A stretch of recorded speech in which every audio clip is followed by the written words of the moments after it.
Hello everyone, कैसे हैं आप सब लोग। तो आज हम आपके लिए लेके आए हैं लाइट का लेक्चर नंबर 2। लेक्चर नंबर 1 में हमने बेसिक्स की बात की थी लाइट चैप्टर की, उसमें हमने प्लेन मिरर के बारे में पढ़ा था। तो आज इस लेक्चर में हम पढ़ेंगे स्फेरिकल मिरर। जिन्होंने हमारी फर्स्ट वीडियो नहीं देखी लाइट की, वो ऊपर आई बटन को क्लिक करके देख सकते हैं। तो लेट्स स्टार्ट। इसमें क्या है, सबसे पहले कनकेव मिरर की बात हो रही है।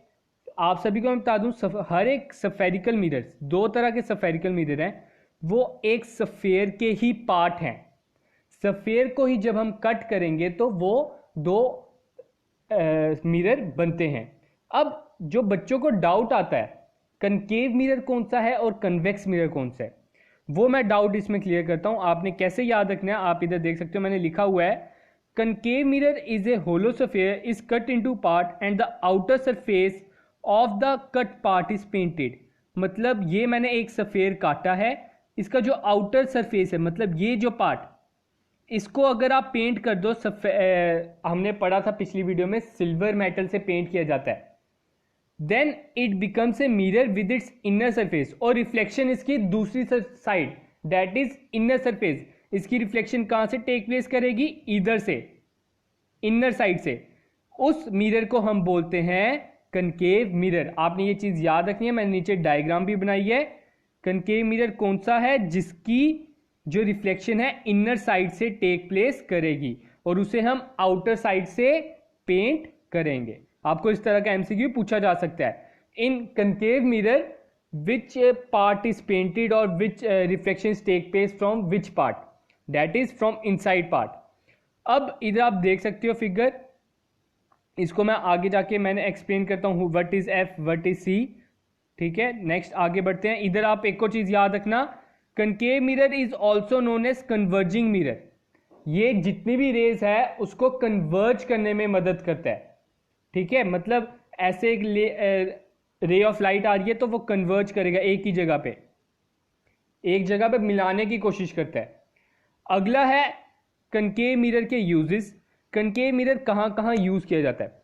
कनकेव मिरर वहां वहां यूज किया जाएगा, आपको पूछा जा सकता है इन दिस केस, कोई भी आपको एग्जांपल दे देंगे कि कनकेव मिरर यूज करेंगे कि कन्वेक्स मिरर यूज करेंगे। तो आपने ये चीज याद रखनी है, कनकेव मिरर वहां वहां यूज होगा जहां पे आपने लाइट को कहीं फोकस करना है। ठीक है, जैसे फर्स्ट एग्जांपल हम पढ़ते हैं, concave mirror are used as shaving mirror. ठीक है, शेविंग मिरर में यूज किया जाता है ताकि आपको थोड़ा मैग्नीफाइड दिखाई दे और एक तरह का फोकस दिखाई दे एक जगह पे। अगला, concave mirror are used by dentist. आप सभी को होता है डेंटिस्ट जो मिरर यूज करता है उसको हम क्या बोलेंगे, concave mirror. Concave mirror are used in reflector in torch. आप सभी को पता है जो हम टॉर्च यूज करते हैं, ठीक है, ये मैंने टॉर्च की लाइट बना दी, वो टॉर्च ना ज्यादा से ज्यादा ऐसे स्ट्रेट लाइन में लाइट देता है as compare to street light. Street light का काम होता है कि फैलाकर लाइट देना, पूरे गली में लाइट देना। Concave mirror are also used in room heater.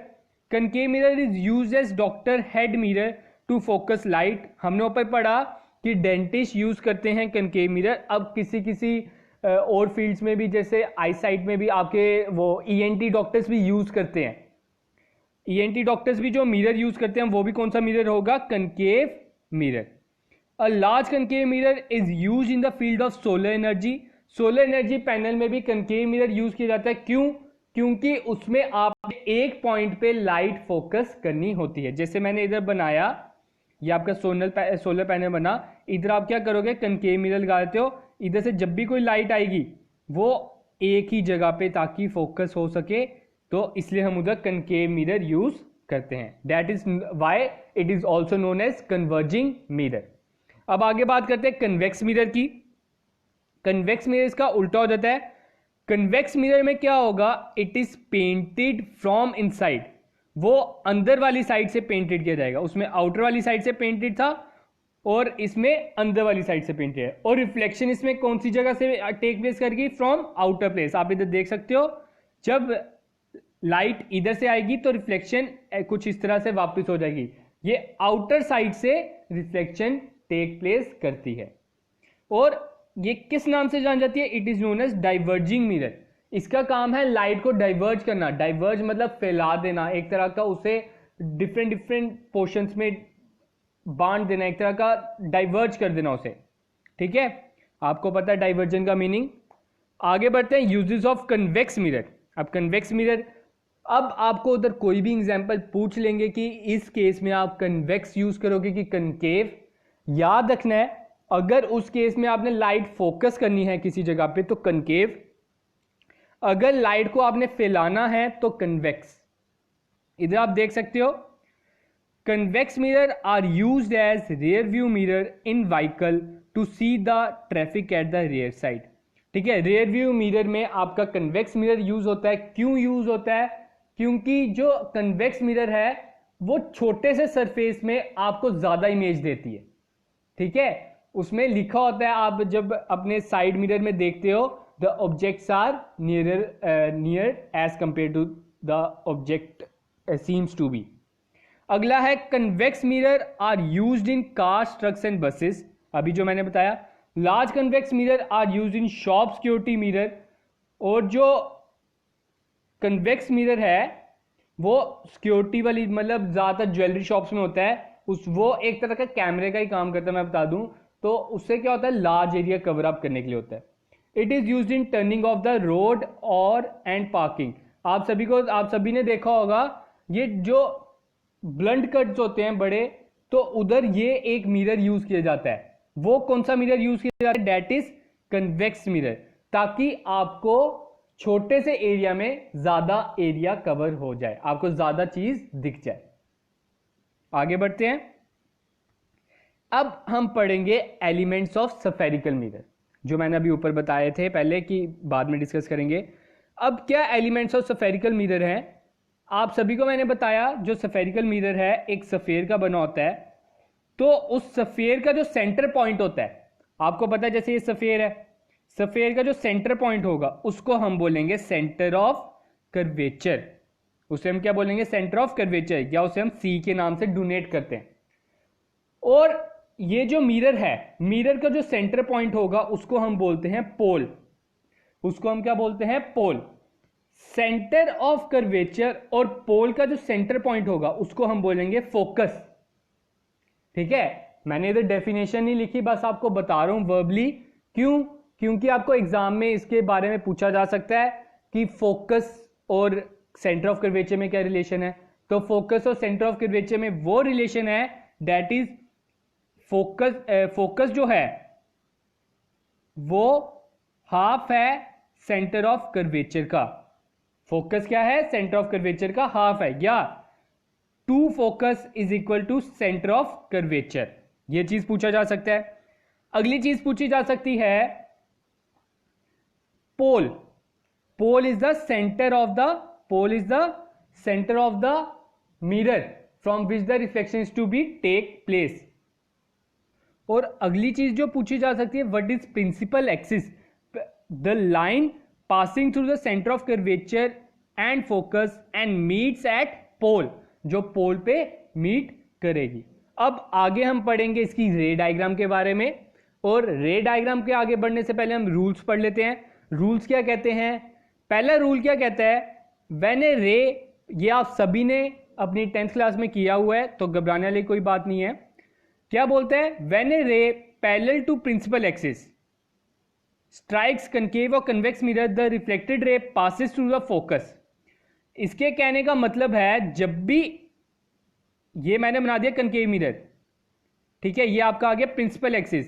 जब भी आपकी, और इधर मैं बना देता हूं फोकस, जब भी आपकी कोई light, ray of light parallel जाएगी, ये मैंने बना दी पैरेलल लाइट, इंसिडेंट रे, वो जब आफ्टर रिफ्लेक्शन कहां पे मीट करेगी? That is after reflection it will meet at focus. एक को पैरेलल लाइन बनाता हूं, ये कहां से ट्रेवल करेगी? फोकस से। ठीक है, नीचे मैंने डायग्राम बनाई है, आप देख सकते हो। जब भी लाइन एक इंसिडेंट रे पैरेलल होगी, उसकी जो रिफ्लेक्टेड रे होगी वो आपको एफ की ऊपर से जाती हुए दिखेगी। और इधर कन्वेक्स मिरर भी बना दिया हमने, जब भी पैरेलल होगी तो वो फोकस के ऊपर से जाएगी। फोकस कौन सा? उसके बैक साइड वाला। ठीक है, तो इधर आपके फोकस उसके बैक ऑफ द मिरर होगा। आगे बढ़ते हैं। सेकंड रूल क्या कहता है? When a ray passing through focus strikes concave और convex mirror the reflected ray will pass parallel to. ये इसका उल्टा हो गया। इसमें वो क्या बोल रहा है, जब भी आपकी रे ऑफ लाइट फोकस के ऊपर से जाएगी, रे ऑफ लाइट फोकस के ऊपर से जाएगी तो उसकी जो रिफ्लेक्टेड रे होगी वो पैरेलल जाएगी। ठीक है, जब भी रे ऑफ लाइट फोकस के ऊपर से गई तो रे ऑफ लाइट पैरेलल। ये चीज उन्होंने बोली है। ये दोनों रूल इसके उल्टे हैं, एक दूसरे के ऑपोजिट है। थर्ड रूल क्या बोलता है? A ray passing through the centre of curvature of the spherical mirror will retrace its path after reflection. इसका मतलब है जब भी आपकी रे ऑफ लाइट, इधर मैं एफ बना दिया, इधर सी बना दिया, सेंटर ऑफ कर्वेचर के ऊपर से जाएगी तो वो सेंटर ऑफ कर्वेचर से ही वापस आएगी। जब भी वो सेंटर ऑफ कर्वेचर के ऊपर से जाएगी वापस भी वो सेंटर ऑफ कर्वेचर से ही आएगी, सेम पाथ पे। ठीक है, 3 रूल इसके ये थे। अब हम बात करने जा रहे हैं रे डायग्राम्स की कि ऑब्जेक्ट अगर आपका इधर खड़ा है तो उसकी इमेज कहाँ पे बनेगी, उसके बारे में हम बात करेंगे। This is the most important topic, मैं बता दूं तो जितना मैं बताऊंगा बस उतना ही याद रखें। तो मैंने इधर रे डायग्राम बनाई है, ऊपर जो हमने रूल्स पढ़े उसी का यूज करके हमने रे डायग्राम बनानी है। 6 केसेस है इसमें। फर्स्ट केस क्या कह रहा है? जब भी ऑब्जेक्ट इंफिनिटी पे हो, इंफिनिटी का मतलब बड़ी दूर खड़ा है, पता नहीं कितनी दूर खड़ा है। इधर आप देख सकते हो मिरर बना हुआ है, ऑब्जेक्ट समझ लो इंफिनिटी पे है। इंफिनिटी का मतलब हमें ऑब्जेक्ट दिख नहीं रहा। तो एक मैंने रे ऑफ लाइट ली इधर सेंटर ऑफ कर्वेचर से और सेंटर ऑफ कर्वेचर से ही वापस आ गई। एक मैंने ली जो आपको इधर स्ट्राइक करेगी और सेम एंगल बनाएगी। तो जहां पे रिफ्लेक्टेड रे मीट करती है, रिफ्लेक्टेड रे कहाँ मीट की है? इधर। तो कहां पे मीट की है? एफ पे मीट की है। तो आप इसे कह सकते हो द ऑब्जेक्ट द इमेज। आपको एमसीक्यू क्या आएगा? When the object is at infinity the image will formed at, image will be formed at focus, image will be formed at focus. और उस आपसे पूछा जा सकता है what is the size of image? Size of image will B diminished, size of image will B diminished मतलब छोटी image दिखेगी। अगला केस पढ़ते हैं। अगला केस बोल रहे हैं when the object is beyond centre of curvature. अब हम क्या करेंगे? ऑब्जेक्ट को एक एक स्टेप आगे लाते रहेंगे। पहले इंफिनिटी था, इंफिनिटी मतलब बड़ी दूर, हमें पता ही नहीं है। और अब है सेंटर ऑफ कर्वेचर के बियॉन्ड। ये आपका आ गया सेंटर ऑफ कर्वेचर, उसके पीछे कहीं भी ऑब्जेक्ट खड़ा कर दो। एक लाइन गई पैरेलल तो वो जाएगी फोकस के ऊपर से, एक गई सी के ऊपर से तो सी से ही वापस आ जाएगी। तो आप देख सकते हो आपका ऑब्जेक्ट कहां, इमेज कहां पे बनी? सी और एफ के बीच में। तो इसका आंसर क्या आ जाएगा? जब भी आपको पूछा जाएगा when object is beyond C image is formed at, आपको द ऑप्शन दिया होगा at F, at C, between C and F की बियॉन्ड सी। तो इसका आंसर आएगा between C and F, F और सी के बीच में आपकी इमेज बनी है। ठीक है, अब आप इधर देख सकते हो जो आपकी इमेज फॉर्म्ड है वो आपके ऑब्जेक्ट से छोटी बनी है, तो इसे भी हम नाम देंगे डिमिनिश्ड। आगे बढ़ते हैं। When the object is a centre, this is the most important case. जब भी आपका ऑब्जेक्ट सेंटर ऑफ कर्वेचर पे होगा तो उसकी इमेज कहां पे फॉर्म्ड होगी? सेंटर ऑफ कर्वेचर पे ही फॉर्म होगी। अगर आपकी ऑब्जेक्ट सेंटर ऑफ कर्वेचर पे है तो इमेज भी सेंटर ऑफ कर्वेचर पे, और size will be the same, size of image will be the same as of the object. अगर आपका ऑब्जेक्ट 2 सेंटीमीटर का है तो इमेज भी 2 सेंटीमीटर की बनेगी। आप इधर देख सकते हो अभी हमने 3 एग्जांपल्स की इसकी, मतलब रे डायग्राम्स की।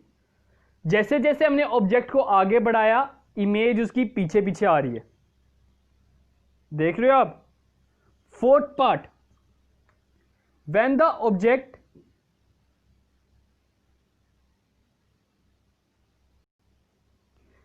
Object is between C and F. अब ऑब्जेक्ट को और आगे ले गया, अब मेरा ऑब्जेक्ट कहां पे आ गया? सी और एफ के बीच में, और इमेज कहां पे बनेगी? बियॉन्ड सी, पीछे चल गई और इमेज, और अब जो इमेज का साइज है एनलार्ज्ड, इमेज क्या हो गया, एनलार्ज्ड होगी, बड़ी हो गई।